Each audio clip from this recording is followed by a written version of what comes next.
Bruce Jenner recently did a tell-all interview about transitioning to a woman. While she said the process was difficult, she's excited to make 70 cents on the dollar. When asked why she was transitioning, Bruce said, "So my family will know what an accomplished woman looks like." Bruce said, despite her age, Chloe's still the ugly one.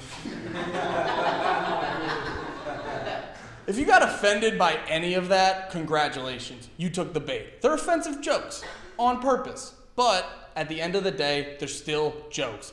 They punch down, they're mean, and they're meant to bring a little levity to the world around us. Recently, Trevor Noah got into the headlines, not for being a very talented, very funny comic chosen to be the new host of The Daily Show, but for throwaway Twitter jokes from 2009 where he was accused of being anti-Semitic. I got news for you. Anyone that thought Trevor Noah's tweets were offensive has never been to an open mic. Are we so bored that getting offended at what a comedian says is actually a pastime? Never mind the economy, the climate change, political gridlock, poverty. Jokes are the problem.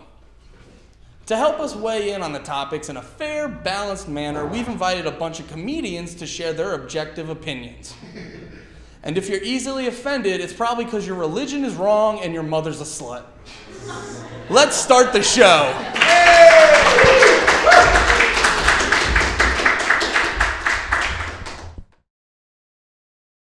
All right, hey there, everyone. This is Andy Malfrina, and welcome to another round of the show with Andy Malfrina. Everyone, whoop it up a little for more show.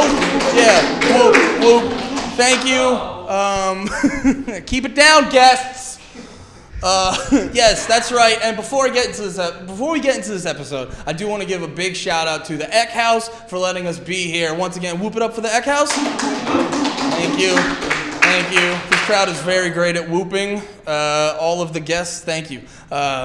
So yeah, that didn't make sense. You can't see what's behind the camera. So on this show today, we're talking about backlash against what comedians say. And like I was saying in the monologue, we've brought only comedians to discuss it because we're about being fair and balanced. So the first comedian on, you know what? He's bigger than me, so I won't make fun of him too harsh. He's a very funny man, Mr. Randy Tonge.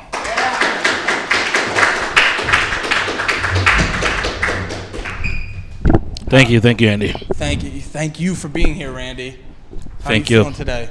Fantastic. Next on the show, he's a very funny man, and no, you did not see him in American History X. Kyle Works.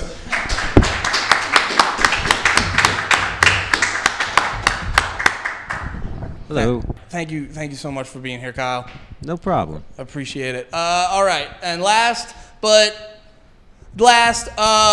coming to the stage, he's a very funny man. He is the other half of my heart, LeMaireLee.com's LeMaire Lee.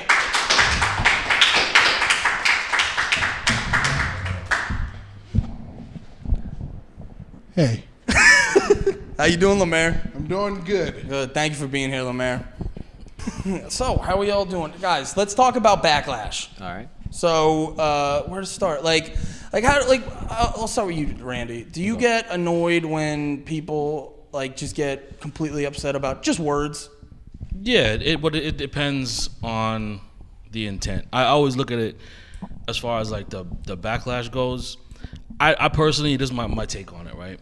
I don't think my own code of morals for it anyway is I'm gonna put my own pain out there before I fuck with anybody else's pain.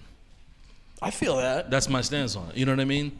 So, but if I do that, then I feel like I have a little bit more leeway to get into other things. But me personally, if I haven't addressed the things I'm not comfortable with about myself, I'm not gonna jump into somebody else's life and go about what you're doing.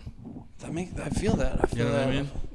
That's my. And then after that, then everything's open. That's what I think. Everything is open to be discussed. But you don't necessarily, as a comic, I think, get a free pass to discuss it exactly how you want to. So in that respect, should comics then get in trouble if they do say something quote unquote wrong? Well, I mean, and guys, feel free to jump in. What do you mean by get in trouble? Get in trouble to who? Yeah. Well, does an audience member, LeMaire? There's no comedy boss. There's nobody to report to.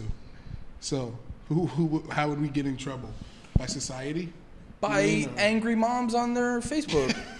Like, That's your boss. People can yell and scream all they want. You Do don't they have have to. You don't have to listen. They absolutely have the right to listen. Well, here's the thing, right? You know, a new iPhone just came out, and it sucked in some people's opinion. Okay, so I think that the way the whole thing looks like if you thought the new iPhone sucked and you just went around screaming, the iPhone sucked, and you walked into an Apple store and you'd be like, the iPhone sucked. You know what they'd ask you? Do you have an iPhone? Did you buy one? No? Then get the fuck out. So if you're not purchasing my comedy, fuck your opinion. Yeah. That's a fair point. Fuck you. Yeah, you can think whatever you want to about it, but, you know, if you're that. not the paying audience, no, there's no other industry where the paying audience, the non-paying audience, is given any cred. Like, I can't, like, bash Ford cars and drive a Hyundai. Like, Ford doesn't give a fuck about what I have to say about Ford unless I'm driving a Ford. Well, that's also a huge difference because Ford could just be like, all right, millions of people are also buying our cars, so we don't care about you. So, Kyle, I know you were pretty excited to be on this episode. In sense of the whole like backlash, what's your general opinion on? Like, you go up on stage, you do a joke. What's your general opinion on the audience then reacting to that, getting mad about it? Well, I think there are just some things you shouldn't make fun of, and people are allowed to get mad at that. Good. Show's over. No, it's anyone that's going to get mad at a joke. And this is what a lot of people don't get about like a comedy environment is like it's an environment where people they have the ability to go up and say things that will get you fired at your job, that will get you kicked out of your social organizations. It's a place that you can go say these things, and the people that feel the need to go to Twitter or Facebook and say I'm outraged and everyone should get behind me on this. The punishment for going up and saying something that goes too far or anything like that is immediate because the crowd turns on you. Yeah. That's actually that's a real good point because people don't realize if you say a shitty joke, the crowd will in unison just be like, nope, fuck check you. out. So it's not like every time you'll just be like, you know what, the Jews stink, and the crowd's there just like, this guy, thank you. Yeah, you know, it's double jeopardy for someone to go out, do something on stage that fails, that the crowd will turn on them, and then they go back again and get beat up on the internet for the same material. Yeah, that's the thing. That's the thing that also annoys me too is there's never in these videos that show up on the internet that like so and so said an offensive thing. Like perfect example, the Daniel Tosh thing. Sure. Like that people were thinking like, oh, that was Daniel Tosh in a theater doing his well-crafted jokes, just like, yeah, girls should get raped. Like no, it was at a comedy club and some random dickhead was like, you should talk about rape, and it was like people don't put in context that like when we're doing comedy on a stage, that's where we have to practice. And sometimes, you know, LeBron doesn't sink all those 3-pointers at practice. I'm LeBron in this example, by the way. That might be the problem with social media and like putting your stuff out there that isn't tested. It's not an open mic environment. When it gets into, if you're gonna tweet it out, you know, the expectation from John Q. General Public is now different. I agree with you on the tweet because how like with Twitter or Facebook, that's just text, and once you send that out there, there's no really context. yeah the context and all that and the tone and everything, that's out of your hands because almost when you tweet it out, you've agreed like I'm allowing them to take it how they want. Yeah. But then in that process, do you guys think like, okay, if someone sends out an offensive tweet, should they get fired for it? I think that depends on the person, more or less. I don't think you should be fired for Twitter. I'm gonna take that back. I don't think you should be fired for Twitter. Okay, Anthony Cumia. Are you guys all up to date on that? No, yeah. Basically, Anthony Cumia was taking pictures in Times Square. He was taking a picture of a lady. She didn't like it, and then he went bananas on her. She went bananas on him. She hit him. And he I don't know a lot about that, but I would say he was up to something dirtbaggish. Yeah. Like a chick knows. Come on, man. Like, you know, a chick knows when a dude's being a dick. Like he was taking, antenna went off. I love Anthony Cumia, but he was taking pictures of women at 1 a.m. What are you doing? Like that's what I'm supposed to be pro. Yeah, dude, just whip your camera out and just. It's just like a guy complaining, like, oh, she hit my Bush costume off me. Fulfill your upskirt portfolio. 1 o'clock in the morning. No, creepy. But like, okay, so like the example I brought up in the monologue, Trevor Noah, they found tweets he made like, what was it, like 3-4 years ago? Yeah. 5 years ago. Yeah. That were on like more or less harmless Semitic jokes. But they were. I don't think they were even that offensive. No, yeah, I don't remember them being. I mean, like, oh, okay, it's whatever. They weren't even that bad. So, like, and it was funny too because people were acting like Comedy Central. What's the thing they do when you have to like check a president's pass before he wants to actually run? Vetting him. Yeah, they're like, no. Someone actually said they're like, no one vetted Trevor Noah. It's like, yeah, for the pretend news job. No, they didn't. I think the key thing about it is, on a scale of offensive jokes, that was way, way, way down there. Yeah. You know, it was like, well, I'm outraged by what he says. Like, are you really outraged, or did you just not like the fact that he made a joke about this group of people? Yeah, exactly. Yeah, because like everyone's had the example where people have been laughing at all the stuff during the show, and then you hit that one thing they don't like, and then that's when they get all queefy about it. Queefy. I think I can probably pull up like a different example. There's an example of a lady who works at College Humor, or she worked at College Humor, and she was like the VP of like sales or something, and she was going to Africa, and she made a joke about, oh, going to Africa, hope I don't get AIDS. JK, I'm white.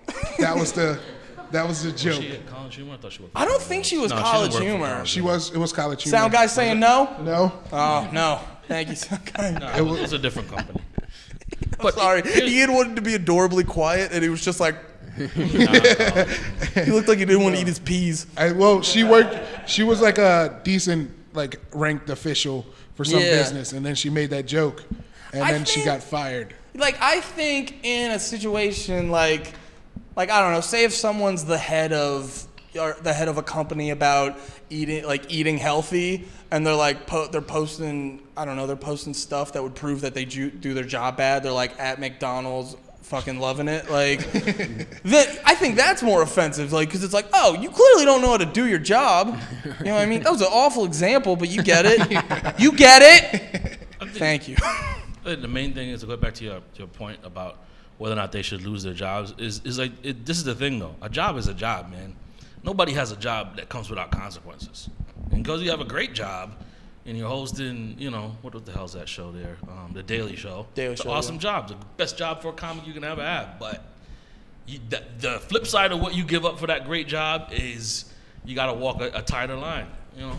Well, and I agree with that's how it is. But do you think that's how it should be? It doesn't matter if it's how it should be. You have to deal with how it is. Yeah, but is there anything you like have to deal with how it is. Is there anything much more perverse than going after someone's livelihood because they said something you didn't like? Yeah, that's the weird part too, because yes, you get offended by what they say, and then you're immediately like, I want them to not have a job anymore, and then 9 times out of 10 you forget what happened like 2 weeks from now. Which, if you take from the start point to the end point, if you take all the middle part out of that argument is, I didn't like what you said, therefore you shouldn't be able to have a home or your bills paid that's the part. or food. That's what they don't think about. It's just like, yeah, you shouldn't be able to live at all. No, but it's not the pressures of saying things on anything at all from Backlash. It's not the person's employer. It's the people who provide for that employer, like sponsors or their clients, who are like, you shouldn't have this person there because they're saying these things. I don't like it. It's like when you when there's a shitty person at like McDonald's or something, like you're working behind the counter and they're like, you should serve me my Whoppers the way I want to at McDonald's. You should serve me my Big Macs like a Whoppers. Do you know what I mean? What the fuck are you talking about? Not at all. What are you talking about? Oh, Randy, you're new to the show. When he does that, we all get on board and we just kind of let him go. No, I can't do that. No, what I mean is like, it's like. Are you saying that like pretty much when you got a job at McDonald's, you signed up to be a shitty customer's punching bag, right? Yes. Wrong. Nailed it. I speak LeMaire. Yeah, that's not fair. Yeah, it's not fair, but that's like the general rule for big companies is the customer's always right. So like if the customer or the sponsor doesn't like things that are going on, then they're going to get rid of the issue. Well, here's the deal, though. I think companies lied. I don't think. Here's the deal. No one gives a shit about the customer. Ultimately, you don't give if the customer. Because here's the deal. At one point, the customer said, "I don't want to sit next to black people when I come eat my damn sandwich." Okay, that customer was wrong. But they did. But the businesses did comply. But when it got monetized, people really ultimately businesses only care about your opinion when there is a money value tied to that. That's the end of it. That's actually a funny point because like businesses is where like racism will sort of trickle away. They'll be like, I can't have their money. I'm not civil gonna rights. lose money. Yeah, they don't really give a crap. But then ultimately, maybe the person who owns the business likes you. Maybe they don't. Maybe they have a good heart. Maybe they don't. But whoever you are, you like money. You like money more than you like somebody else's opinion of something. And that's what it comes down to. So if you're gonna spout your opinion, you have to always, I think, keep in the back of your mind, like wherever I'm doing this, am I fucking up their money? Because I'm fucking up their money, I might not be around for too long. There's a funny thing too about offensive shit, in my opinion, where it's just like there's this area of offensive stuff where it's just like you could say that you shouldn't have said that, but then there's this, but then you go so offensive that you're almost just like, all right, he's adorable, like let's let him just go. Here's the thing though, offensive is a float. It's a float. It's not a static line. Yeah, it all changes depending on the person. Okay, so right, no, like society wise, it changes. I like watch old westerns, right? That's my thing. My whole life, like old westerns in the 50s and all that shit. I like to watch that. Right before I got here today, I was watching this show called The Big Valley. Okay. It's a standard Western, like made in the 60s. And like halfway through the episode, like the female protagonist is like getting into an argument in a bar with the whole town. And the deputy just comes over and clocks her. Boom. Lays her out. Grabs her, they take up. Nothing. Nobody protested. You can't put that in a show now. You could never do that. Oh, no, you know where they get it? And here's the thing. It's rerun now. Today it just happened and nobody's still protesting. No, you know where they did do that? You know where they did that? Where the movie Lincoln that came out? You remember Lincoln where Batman played Lincoln? Who played Batman? Christian Bale, thank you. Yeah, he played Lincoln, but he gave him like a high-pitched, jolly voice. And like the whole movie, it's just, you know, Lincoln's freeing the slaves, and it's all the other white guys just saying the N-word all day. And you're just like, how does Lincoln have the same amount of N-words as Django? It's fucking weird. You know what I'm saying? It's what offends people changes over time. Yeah. And there's what I think is interesting is like there's certain topics, like the further away you get from it, the more you can't touch it. Like racism in religion specifically. Oh, yeah. You know what I mean? You would think like fresh thing, like you can make a 9/11 joke now. Yeah. Sorta more easily it's like pass. you can kind of make it, yeah. But the whole shit is like when people get outraged, like it has to be their outrage is tied to look at me. Yeah, and their outrage is tied to value too. Because there's some people who they have no value except that they can get angry about something. Exactly. And it has to be something now that, look at me now for being outraged at this thing now. Whereas things to be outraged, you can pick for whatever time period you want. They're still going on. Yeah, exactly. The same damn things. Like it's not like there's new shit to be outraged about. We have to wrap up in a second, but I do wanna end on one last question. Back to stand-up comedy. Do you think comedians should be, you know, a lot of people go get mad at what the comedians say. Should a comedian be allowed, when they go up on stage, to say whatever they want without consequence? No. Not without consequence, no. LeMaire? I think they should have the right to fail, which means you can say whatever you want, but if it sucks, you gotta deal with it. You have to kind of, yeah. You gotta deal with it. Perfect well, no, that's a long story. So, all right, I want to thank Randy Tonge, Kyle Works, and LeMaire Lee for being on the show. Everyone give a big round of applause. Yeah.